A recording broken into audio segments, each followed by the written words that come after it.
Había una vieja leyenda en el pueblo sobre una casa en la colina, una mansión que parecía haber sido olvidada por el tiempo. Según los más ancianos, en esa casa había una puerta que nunca debía abrirse. Se decía que quien lo hacía desaparecía para siempre. Nadie sabía lo que había detrás, pero los pocos que se habían atrevido a acercarse juraban haber escuchado cosas, voces, risas y llantos que parecían provenir de otro mundo. Lucía nunca creyó en esas historias. Ella era joven, escéptica y valiente. Siempre había pensado que las leyendas no eran más que cuentos para asustar a los niños. Así que cuando su grupo de amigos sugirió explorar la casa como una broma de Halloween, no dudó en aceptar. La llegada a la mansión. La noche que escogieron para la aventura era perfecta para el terror. Una niebla espesa cubría el camino, y la luna llena iluminaba tenuemente la mansión. Al llegar, vieron que la casa era tan aterradora como se describía, las ventanas estaban rotas, las paredes cubiertas de moho, y la puerta principal apenas se mantenía en pie. ¿Están seguros de que quieren hacer esto?, preguntó Marcos, uno de los amigos de Lucía. Vamos, no seas cobarde, respondió ella con una sonrisa desafiante. El grupo entró, iluminándose con linternas. El aire dentro estaba helado, y el silencio era tan profundo que incluso sus pasos parecían demasiado ruidosos. La casa estaba llena de muebles viejos, cubiertos con sábanas polvorientas. Parecía que nadie había estado allí en décadas. Las primeras señales. Mientras exploraban, comenzaron a notar cosas extrañas. En una de las habitaciones, encontraron un espejo que no reflejaba correctamente sus imágenes. Cuando pasaban frente a él, sus reflejos parecían moverse más lentamente que ellos mismos, o no se movían en absoluto. En otra sala, encontraron un reloj de péndulo que todavía funcionaba, aunque claramente nadie lo había dado cuerda en mucho tiempo. La hora que marcaba estaba detenida en las 3:33, y no importaba cuánto lo miraran, el péndulo parecía balancearse más rápido con cada minuto que pasaba. La puerta prohibida. Fue en el último pasillo donde la encontraron. La puerta estaba al final de un corredor estrecho, diferente a las demás, era negra, con extraños símbolos grabados en su superficie. Tenía un pomo de bronce que parecía brillar en la penumbra.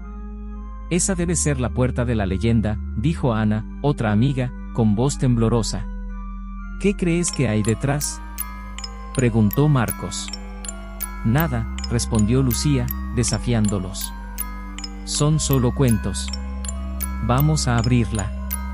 Todos intentaron detenerla, pero Lucía ya había tomado una decisión.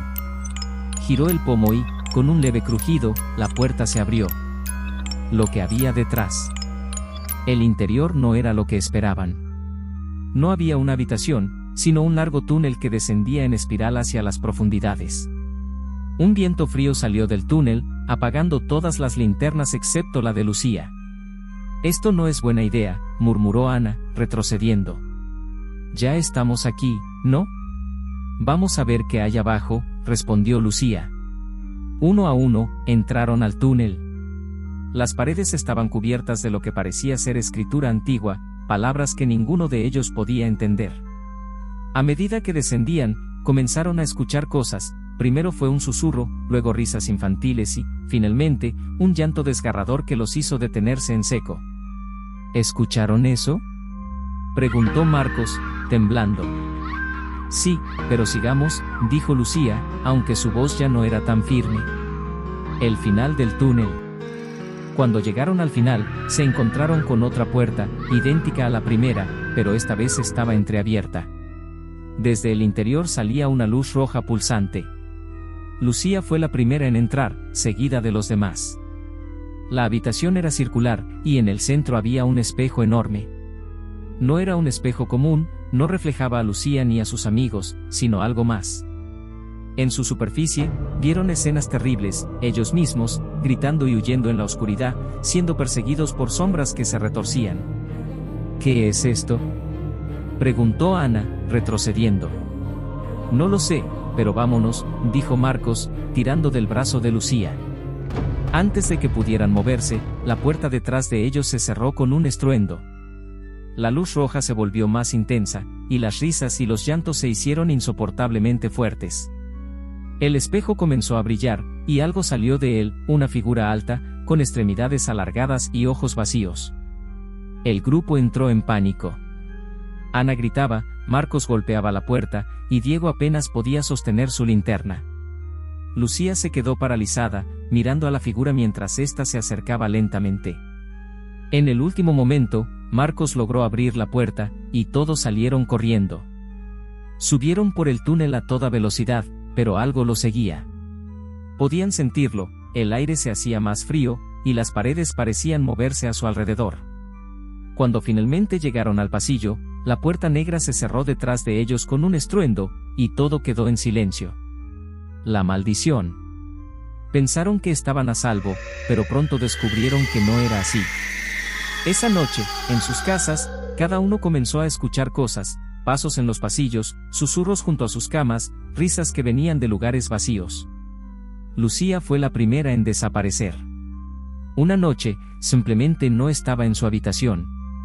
Lo único que encontraron fue un espejo en el lugar donde había estado su cama. Uno a uno, todos los demás también desaparecieron, dejando solo sus pertenencias y un espejo en su lugar. La leyenda dice que si abres la última puerta, te conviertes en parte de la casa, atrapado para siempre dentro de esos espejos, observando cómo otros cometen el mismo error. ¿Te atreverías a escuchar esta historia completamente solo? Porque, tal vez, alguien más la está escuchando contigo. Suscríbete al canal para más historias de miedo. Hola, hoy les voy a contar una historia, el misterio de la casa 713, nunca salió nadie vivo. En un barrio tranquilo de una ciudad olvidada por el tiempo, se encontraba una casa que todos evitaban, la casa 713. Era una mansión antigua, oscura y con ventanas que parecían ojos vacíos observando a quienes pasaban cerca. Ningún vecino se atrevía a acercarse, y nadie podía recordar quién había sido el último propietario. Pero lo más extraño de la casa no era su apariencia, sino la historia que la rodeaba. Se decía que todo aquel que entraba nunca salía. Algunos aseguraban haber escuchado gritos desde el interior, y otros hablaban de sombras que se movían detrás de las cortinas. Nadie se atrevía a cruzar sus puertas, hasta que nosotros lo hicimos. La apuesta que lo cambió todo. Todo comenzó una noche en la que mis amigos y yo nos reunimos para hablar de historias de terror. Éramos 5, Marcos, quien siempre buscaba emociones fuertes, Sofía, la más escéptica, Diego, que siempre llevaba su cámara, Andrea, quien parecía emocionarse demasiado con este tipo de cosas, y yo. Fue Marcos quien propuso el reto, pasar una noche en la casa 713 y grabarlo todo. Según él, sería el video perfecto para nuestro canal. Aunque al principio me negué, la curiosidad pudo más, y finalmente acepté. Llegamos a la casa el viernes por la noche. La calle estaba desierta, y la mansión parecía aún más imponente bajo la luz de la luna. La verja oxidada se abrió con un chirrido, y el aire parecía más frío al cruzarla. La entrada, un recibimiento helado. La puerta principal estaba entreabierta, como si la casa nos invitara a entrar. Al empujarla, el sonido del crujir de la madera resonó como un eco que no parecía tener fin. El interior estaba cubierto de polvo y telarañas, como si nadie hubiera estado allí en décadas.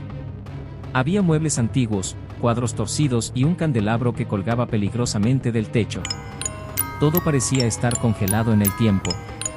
Mientras explorábamos, Diego encendió su cámara para grabar. Sofía, por otro lado, intentaba mantener la calma. Solo es una casa vieja, decía, pero todos sabíamos que sentía el mismo escalofrío que nosotros. La primera señal. No tardamos mucho en darnos cuenta de que algo no estaba bien. En el salón principal había un gran reloj de péndulo, detenido en las 3:15. Pero cuando nos acercamos, el péndulo comenzó a moverse lentamente, aunque nadie lo tocó. Debe ser el viento, dijo Andrea, aunque no había ninguna ventana abierta. Seguimos explorando. En la cocina encontramos platos en la mesa, como si alguien hubiera estado cenando y hubiera salido apresuradamente. Pero los cubiertos estaban oxidados, y la comida había sido reemplazada por moho seco. Fue entonces cuando escuchamos el primer ruido, pasos en el piso superior. El segundo piso, ecos del pasado. Subimos las escaleras con cautela, cada paso produciendo un crujido que hacía eco en toda la casa. Al llegar al pasillo, encontramos una serie de puertas. La primera daba a una habitación vacía, pero con las paredes cubiertas de escrituras, palabras incoherentes, nombres tachados y dibujos de figuras humanas sin rostro. En la segunda habitación encontramos algo aún más perturbador, un viejo tocadiscos que comenzó a sonar por sí solo. La música era una melodía lenta y triste, pero cuando intentamos apagarlo, no pudimos. «Esto ya no es normal», dijo Sofía, visiblemente nerviosa. En ese momento, Diego señaló hacia la puerta del fondo del pasillo. «Miren eso», dijo con la voz temblorosa. La puerta estaba cerrada, pero algo se movía detrás de ella, una sombra, claramente visible por el espacio bajo la puerta. La habitación cerrada. Nos acercamos lentamente, y Marcos, siempre el más valiente, giró el pomo. La puerta se abrió con un chirrido, revelando una habitación completamente vacía. «No puede ser», susurró Diego. «Vi algo moverse aquí». De repente, la puerta se cerró de golpe, dejándonos atrapados dentro. Intentamos abrirla, pero no se movía. Fue entonces cuando escuchamos una voz, susurrando algo incomprensible, como si viniera de las paredes. Andrea comenzó a llorar, y Sofía golpeaba la puerta desesperadamente. «Déjanos salir». De la nada, una risa gutural llenó la habitación. No era una risa humana, sino algo más profundo, más oscuro. Diego apuntó su cámara hacia la esquina, y allí estaba, una figura, oscura y encorvada, que nos observaba desde las sombras. El escape imposible. Cuando la puerta finalmente se abrió, salimos corriendo. Pero algo había cambiado. Las escaleras no estaban donde deberían estar, y los pasillos parecían alargarse infinitamente. La casa se había transformado, como si estuviera jugando con nosotros. Corrimos por lo que parecieron horas, pero no encontrábamos la salida. Las habitaciones parecían moverse, y los susurros y risas nos seguían a cada paso. Finalmente, encontramos la puerta principal. La abrimos con todas nuestras fuerzas y salimos al exterior. Pero cuando miramos atrás, la casa ya no estaba. Solo quedaba un terreno vacío, como si nunca hubiera existido. El precio de la curiosidad. Al día siguiente, revisamos las grabaciones de Diego. Lo que vimos nos dejó helados. En el video, la figura oscura estaba detrás de nosotros en todo momento, moviéndose de habitación en habitación. Desde esa noche, no hemos vuelto a ser los mismos. Andrea desapareció semanas después, y Marcos no habla de lo que ocurrió. A veces, por las noches, todavía escucho esa risa. Si alguna vez pasas por la dirección 713, ten cuidado. Puede que no veas la casa, pero si la encuentras y decides entrar, recuerda, nadie ha salido vivo.